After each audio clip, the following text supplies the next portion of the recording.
Ew'omuyimbi Chosen Becky bitabuse era nga munange ekigudde mu bufumbo bwe si birungi n'akamu. Munange famire ye evuddeyo nebeera nga ate munange yeekubira oludda ewa Dictator Amiri era nga bamutegeezezza nti mu bbanga ttini nnyo abeere nga atakwatamu ebibi abeere nga ate munange addayo babeere nga ate baddamu bakwasaganya ensonga ne Dictator Amiri akatambi kayina agenda kubeera nga ate nkakutirawo awo osobola okubeera nga ate owulira senga nga yakulembeddemu bonna bonna baganda oba ab'oludda oba oluganda lwa Chosen Becky bonna bonna senga avuddeyo nabeera nga ate munange ensonga ezo azitaanya era ngenda kubeera nga ate bino byonna mbikutirawo awo nawe olina eddembe okubeera nga ate munange otuusako endowooza golowooza ki ku nsonga zino eza Chosen Becky naye nga ndabira ddala nga Chosen Becky alabika nga newankubadde kale nti yagende woono omwami Professor Sekajja nga bwamuyita ate okubeera nga munange yagendayo nga agezako okubeera nga ate yesasuliza Dictator Amiri olw'ensonga nti okulejjo Chosen Becky yakoze akatambi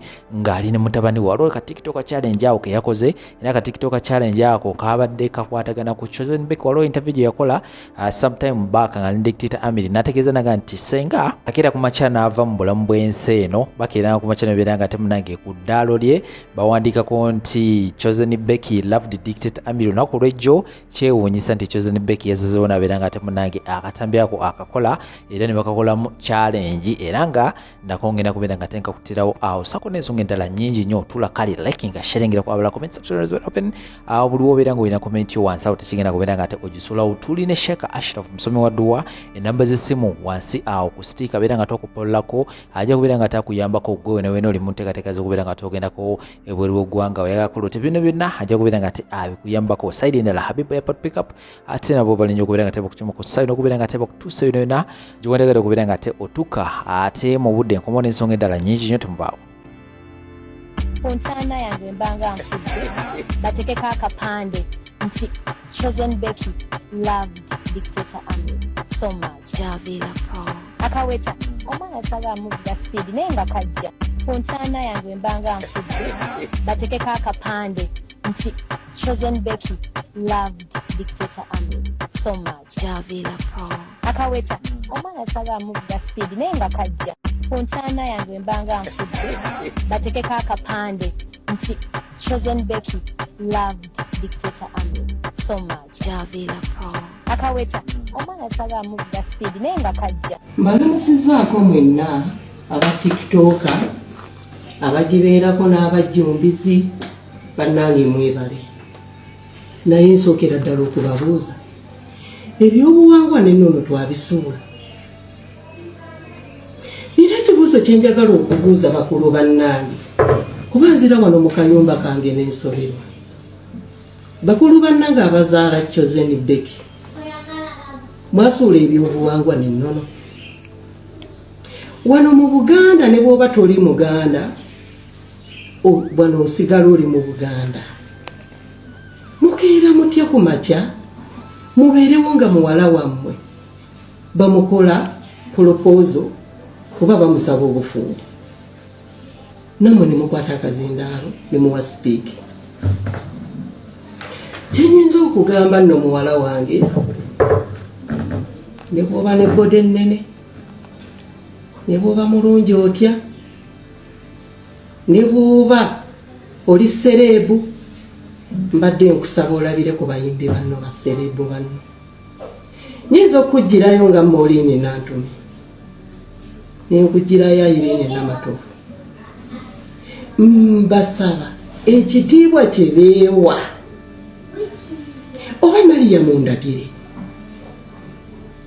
oyiga okwewa ekitiibwa ne bw'olibeera ne bode ne bw'oligejja n'okomayo bannange ejja obufumbo ku social media kubanga ekisooka ate ekyokubiri toyina gw'olaga toyina kyoyolesa omusajja wamuzaalamu abaana otandika ddi okukeera ku makya ogende ku social media olage omusajja yali mukwano gw'abalo omuleete ku social media fenga omutukubi ate mwana wattu n'ogiremerako ngamba mwana wange abakuwaga bya mpewo ekitiibwa okisuula erinnya lyonna lye wazimbira ebbanga oli mu kuliyiwa. Tukuume empisa, tukuume ebyobuwangwa n'ennono. Omukyala si bw'akola. Mujja kunvuma muli bangi, n'abampeebuula mujja kumpeebuula, naye nze sigenda kugeyanga bwe mukola, kubanga buli mukyala yenna afuna ebizibu, buli mukyala yenna asanga obuzibu. Kale bw'oba wasalawo kwagala mukwano gw'abalo, kwekako malawoko. Ono Magombe yasimbayo kitooke, baali bamutabulidde obutwa era baali bamaze okumutemula, nga ekimussa sente ze yeekolera, mutima gwe omulungi eri baganda be n'abafamire, n'okulowooza nti yalina okusitula famire ye. Ono Magombe yasimbayo kitooke, bafiira ku nnyonyi era emitima gyesiba, abamu babakuba masasi, bafa nga baakatuuka mu nsi zaabwe ze bawangaaliramu. Naye ng'entabwe omuntu amusse yoyo muganda we bwe baayonka ku bbeere erimu, gw'alabirira, gw'aliisiza abaana, gw'ayambaza, gw'ajjanjaba era gw'asuza, ng'ate ne kapito amumuwadde. Munnayuganda, ekyatuuka ku ono kisobola bulungi okukutuukako, kubanga ono naye muntu nga ggwe. Eddie Mezaya, ensi nzibu. Baby, okay, go and sit down, Sam. It's okay, honey. You have made my kids cry. I did the best. To an extent, when I was leaving Uganda, someone was trying to poison me, and it's the grace of God that saved me. Imagine receiving a call from a border guy telling you, Julia, don't eat that food. There is something in that food. Someone called me, and I was about to hold and eat it. Someone told me there is poison in that food. Don't eat it. I'm telling you, my mental health for the past few days, I've not been okay. And I always say, you know what, let me keep quiet. This too shall pass. But I'm telling you, the reason why I'm telling you this, it's because I have a brand. And so many times people have stepped on me. Because I don't always come out to say my side of the story. I keep quiet. But this one, I've asked permission from my God to talk about it. I'm not fighting anyone. I'm just telling you. You people, if you go back to my videos with my family, you can see a fake person, you can see a real person. God has given you the grace. Someone told me, why don't you delete the videos when you're with them? When I went to the UK to see my brother, I did everything. Jalia Walda yali malaya, nga yeetunda, nga atunda nkudi. Yavaayo n'akonfesinga nti yali malaya era nga mutonzi wa nkudi. Naye n'alokoka, Mukama Katonda n'amubonekera, era omukyalo ono n'amanya nti yali akola kibi, n'atandika okukola ebiriyo. Mukama Katonda n'amubulesinga, n'amuwa second chance kulw'okubanga yategeera ensobi ye. Omukyalo ono n'akola, n'afuna, era ssente azifuna. Omukyalo ono olw'omutima gwe omulungi n'alowooza nti ayambe ku famire ye, era famire agisitudde, kyokka ng'ate si mwana omukulu awaka. Ayambye baganda be okubajja mu mbeera embi, abatutte mu nsi ez'ebulaaya, abalala abawadde kapito, abazimbidde amayumba, n'atuuka ne kussa eri wassisa maama we omusajja n'abakolera embaga atali taata we.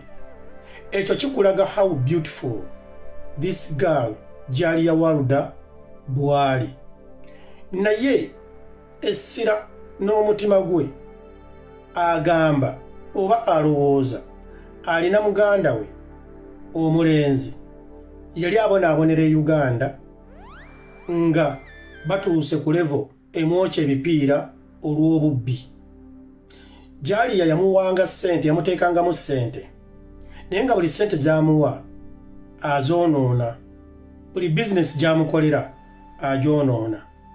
Jalia yamulabirira abaana be, n'amulabirira omukyala, n'ayimirizaawo amaka aga muganda we ono. Ekyavaamu Jalia n'ayagala amutwale yeekolere, era omusajja ono n'amufunira passport. Jalia nga yafuna, n'ateekamu ssente omulundi ogwasooka ne bamumma visa, n'amuteeramu ogwokubiri ne bamumma visa, n'amusabira ogwokusatu ne bamumma visa, n'amusabira ogwokuna n'afuna visa.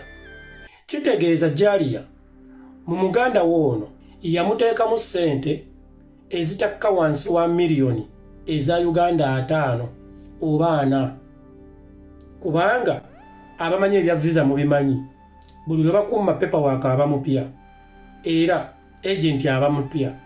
Kitegeeza yamuteekamu ssente ziri wakati wa miliyoni 4 ku miliyoni 5.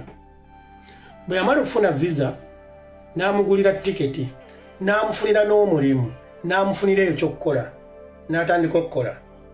Omusajja ono olw'okuba aliko omuzimu ogw'obwavu n'ogw'obutemu, n'ajja n'agamba Jalia nti please mbuliddwa bwe nnyinza okugula ku njaga. Jalia n'agamba ono mwana wa nnyabo, n'asigala ng'amuyamba nga bwe yali amuyamba before. Amulabirira abaana, yabaweerera, yabaliisa, abawadde kapito. Jalia ne baganda be bonna abasitudde era musiba mubalaba, abatutte mu Amerika, abaleese wano e Bungereza. Mukazi wattu alinya atuuka e Uganda ne famire n'abaana be. Jalia oli ate amukolera olukwe, olumuwa emmimbiri ndowooza kati alaba ndowooza amuswaza. Yayagala okutwala ebintu bya Jalia, ndowooza yali musaba n'abimumma, kwe kugatta 1 2 3 4 amukuba emmimbiri, amuwa akatwa. Dabayo owa bodaboda yakubira Jalia akasimu nga Jalia bwatubuulidde, n'amugamba Jalia togeza n'olya ABCD mulimu obutwa. Baliriramu abaana ba Jalia senga be baalya, baliriramu senga bonna baalya Jalia n'abaana be bonna bandibadde bafudde. Muwulidde bangi bannaffe abafiira ku nnyonyi, muwulidde bangi abafiira mu mayumba nga baakatuuka e Uganda, bangi abalinga ggwe bali makomera emisango emijweteke olw'ebyobugagga byabwe, bangi nnyo basiraanye balogeddwa olw'ebyobugagga byabwe. Ono Jalia nkuba kyeyunga ggwe, saagala olowooze nti alina omusango gwe yazza, wabula omusango gwe gwalina kubeera nti mu famire yali obulungi. Kati bayinza n'okutuuka ku level erowooza nti Jalia yabasaddaaka bo baavuwale yabeere mugagga. Njagala mujjukiremu scenario Uganda Police yatufulumiza akatambi ka CCTV ku bakadde baffe abali babeere Switzerland be baatemula, ng'omutemu agamba abuuza abagenzi nti abaana bammwe bali bulungi, bali mu nnyonyi, basomye, babeera Bulaaya, ife abaffe basiraanye, imwe mwe bagagga, ife tuli baavu balunkupe. N'amala n'atemula abantu abo. Naye ng'ate mujjukira abantu abo be baatemula bali welcoming nnyo mu famire, era nga tebalina gwe batayamba mu famire. nti ate tebaali babbi nti oba babba ebintu bya famire wabula olw'ennugu lwaki gwe mugagga famire bw'ebeera nga tetegeera nnyo bajja kulowooza nti gwe wabasaddaaka bo baavuwale bangi mmwe bannayuganda mulina endowooza eyo nti muganda we yakusaddaaka gwe yavuwale yabeere mugagga era abantu abamu bamanyi n'ogamba lwaki Jaliya yatuyamba ate nga ye muwala lwaki si ffe tumuyamba ate nga tumusinga obukulu lwaki yayina buli kizibu kyonna kisolovinga omukazi oyo yatusaddaaka yatuloga yatweyambululiramu jjawo Jaliya teekawo ekifaananyi kyo teekawo erinnya lyo ffenna tulina challenges ezo osanga abantu baganda bo mikwano gyo nga bagamba oyo yatusaddaaka yakola erinnya yatusaddaaka yabeere celebrity yatusaddaaka yayagalwe lwaki buli kizibu kibeera ku ffe ne beerabira nti nno yanywa enjaga omuntu anywa enjaga agwa eddalu kati bw'anaamala okunywa enjaga nemugenda ku mutwe ng'agamba muganda we yamuloga ne yeerabira omwenge gwanywa n'afuuka waddanga ate ye munne tanywa mwenge kati ye n'aliyita eddagala nti ye yeeroga aleme kunywa mwenge ebisiraani byonna eby'omwenge biyite mw'oli nedda njagala ggwe nkutegeeze abatemu mmwe abayitiridde okutta bankuba kyeyo abalina emitima emibi eri baganda bammwe njagala mbategeeze nti mmwe mweroga mmwe mwesiraanya ate Jaliya singa bwe yali malaaya ng'atunda nkudi singa Jaliya yalemera mu by'okutunda enkudi era naye yali badde afuna mentality eyo nti walabika luwe yandoga nze mbeere malaaya oba maama wa Jaliya yali badde afuna ekirowoozo kino mwana wange waliwo yamukolemera ne mulyoka muwaayiriza bakakitammwe ne muwaayiriza basenga bammwe oba ba step children ba step sisters and brothers ne mubawaayiriza nti balabika baabaloga baloga gundi abeere mu bwamalaaya Jaliya okuvayo okugamba nti yali malaaya nti yali atunda nkudi n'atunula mu kamera naye wako testimony kikulaga nti yategeera ensobi ye nti omukazi omulungi bw'ati nga nze sisaanye kutunda nkudi era Mukama n'amublessinga n'akola n'amuwa wisdom n'afuna amagezi amapya n'akola abantu abasinga obungi tetwagala kwadimiitinga nti gundi agudde eddalu kubanga anywa ebiragalalagala oyina sooka kukkiriza mu ggwe n'ogamba nnywa ebiragala bye binsudde eddalu jostede jamikalica kyutika ye n'abalala njogerako basereebu kwabe bajja okujja ekifaananyi ekirungi saagala ologambe nti no music industry balogo gwe weeroga gwe osula mu bbaala gwe ofunye siriimu teri siriimu gwe baloga nti bakuloga ogenda ofune siriimu bwali bujega n'otomanya nti n'omukazi bamukebeza n'otamanya nti nno olina okwambala kondomu teri yakuloga siriimu mwagala kukyawa bannammwe mwonoonye amannya ga bannammwe nze natunuulidde ka vidiyo ka Jaliya Waluda kikyatakoledde famire ye omuwala ono atuse n'okuyamba mikwano gye mwalaba yayamba omukunja atasera abantu ne bavaayo era abafamire ne balwanyisa mukunja ne bamusalako ebigambo mukunja n'akyawagana ne mukwano gwe Jaliya naye ng'ekyamazima kiri nti mwalaba ekyaliwo wakati wa ono omuvubuka bamuyitaani Kiggundu Bulunoke mukwano gwa Jaliya era abafamire nga be babiteekamu Buluno asobole okukyawagana ne Jaliya era ne bakyawagana waliwo abantu nga bo tebaagala ddala kulaba muganda waabwe oba omuntu waabwe abasinga ku ssente abasinga ku linnya abasinga ku bitabo ng'akolagana ne ku muntu omulala bo baagala ekintu kimu buli kaseera be balina okumutegeerera kati genda opame oyo tomutuma olina kutuma nze ate abamu balina n'obujja ku baganda baabwe nti lwaki Jaliya yayamba gundi n'agenda e Bungereza n'asetolingayo. Jalia n'ayamba muto wange gundi n'amutwala mu America n'asetolingayo. Nze lwaki bwe batwala mu America yannema? Jalia yandoga. Aba family bandoga. Mama wange tanjagala. Bawa mama wange tanjagala. Ebisirani byonna babiteeka mu nze. Nina afuna omutima ogw'ettima. Byonna tubifiirwe. Ffenna tubifiirwe. Ffenna tuboneebone. Kwe kwagala okugjawo omuti family kweyimiridde gwe bayita Jalia. Naye ng'ate Jalia talina kyatakoledde bantu bano. Njagala jjawo erinnya Jalia, teekawo eriryo. Olya bubi, osula bubi, toyina wadde akayumba, sente z'ofunye olabirira baganda bo balwadde, ojjanjaba baganda bo, oweerera baana ba baganda bo, olwana ku baganda bo bajja mu mbeera mbi, bo bakulowooleza kibi, bakulowooleza kutta, bakulowooleza kusiraanya. Bannayuganda, abantu balina emitima emibi. Jalia wa Dr. Wachi. Lwaki omulengera obutwa nga yawaniridde famire yammwe? Omukazi bwe yayiiya n'atunda enkudi n'atuuka mu America.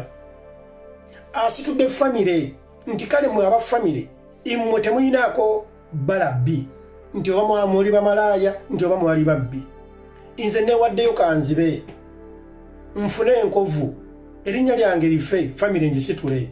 Jalia kye yakola, Jalia teyagenda kutandika kwetunda okutunda enkudi kuba yali ayagala, wabula yatunda enkudi asobole okuyimusa family. Enkudi n'abalufuna capital n'atuuka gy'atuuse n'asitula family. Kati bano bonna aba family maama wa Jalia mumulaba yeeyagala kuba muwala we yatunda enkudi. Baganda muganda wa Jalia yali e Bungereza, simanyi bamuyitaani, yamutwala kubanga Jalia yatunda enkudi. Ono ali mu America na kino ekisiranye kibadde kyagala omutta, bonna abataddemu ssente lwa nkudi. Baganda be bonna bazadde abaana. Jalia alinga alina kye bayita orphanage ng'aweerera abaana b'Abaganda be. Yabazimbira ennyumba abaliisa abasuza abajjanjaba lwa nkudi. Ye Jalia yeesaddaaka nti ba edimiza yakabanvume nti natunda enkudi ne family ebeere ennungi. Kyentegeeza weesaddaasa oli mu muzira. Okeera mu kiro teweebaka. Omuntu ali nnomo alina okwebaka wakati w'essaawa 8 ku 10. Naye gwe weebaka essaawa 3 ku 4 osobole okuyimirizaawo family. Oluusi abamu muli mu bufumbo nga temubwagala. N'olw'okuba ojjayo akasente akalabirira family yo n'oguma. Abamu mufumbiddwa abasajja be mutaagala. Yes, abantu bangi bakola emirimu ng'anaaza mirambo, akola mu ggwanika, atoga mazzi, ayoza toyireti, asiba abantu pampa, famire ye eka ebeere bulungi. Naye ng'ate bo bamuyiiza ekintu kimu kumuteeka mu ntaana. Jalia World agenda oli enkokoyo. Abalungi abatuuliriza era abatulaba, olunaku olwaleero tukyaddeko ewa Sheikh Ashraf Dembe. Sebo sanyusa okubalaba. Amannya agange ye Sheikh Ashraf Dembe. Akola ku bizibu by'enjawulo. Omuntu singa aba alina ebirwadde musomereddwa, tumuwa amazzi ga lukuya nga bw'obadde ogalaba. Tugenda abantu ku kyoto ne twokya emizimu emibi egibabaamu. N'okulomba edduwa abantu singa abeera ng'ali wano atuuse sobola okumulombera edduwa. Ne waba atatuuse nga mpadde amannya ge naye ng'ali wala. Naneetaase enamba yange yeno eri 0701763711. Namwe bannyinaffe abali ebweru oyagala okuba nti oyagala okulombera ku dduwa ng'olina ebizibu visa zibuze amaka gakolongotana sente zikola zimpita mu ngalo ojja kumpeereza ekifaananyi kyo n'amannya go ebyo byokka bijja kummala nja kukulombera edduwa ojja kutereera. Olunaku olusembayo mu mwezi mba n'edduwa eyawamu ffenna n'abalwadde bange abakadde n'abapya. Salaamu alaikum warahmatullahi wabarakatuh.